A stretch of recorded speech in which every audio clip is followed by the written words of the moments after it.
أفلا تقلدون وتتبعون عبد الحليم الغزي؟ سمعتوا آية من القرآن جابها لكم على هذه العقيدة؟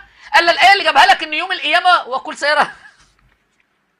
دين باطل، دين ضعيف، دين هش من صنع البشر، مليء والله أشد شركا من أبي جهل وأبي لهب، والله أشد شركا من مشركي قريش. على الأقل كانوا في الضراء بيدعون الله، لكن دول في السراء والضراء يدعون غير الله ويقولون عايزين يخشوا جهنم. زي ما أنت سمعت، يريد أن يدخل النار بهذه العقيدة ويشرف أن يكون من أهل جهنم، فإن لم تتب أسأل الله أن يجعلك من أهل جهنم.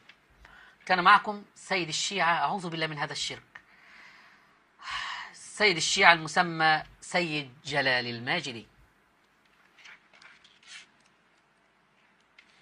عارفوا كيف بس يكتوف.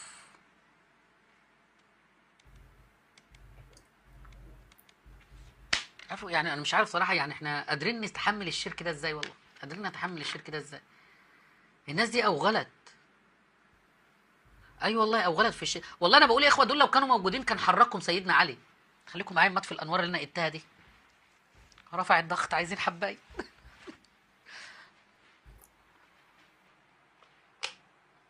يا ابن الايه، كل ده الامام علي بيفعله؟ طب ما كسر ضلع زوجته ما رضاش يدافع عنها ليه؟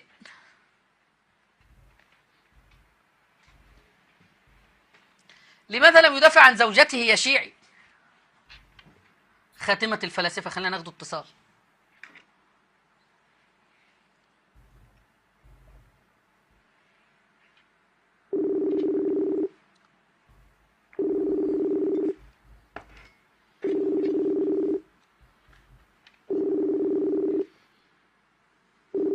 اي والله يا اخونا مسايق، نعيش في زمن يعني سبحان الله. لكم بص يا اخوه، يعني ده انا بتصل على خاتمه الفلاسفه، ده مسمي نفسه خاتمه الفلاسفه.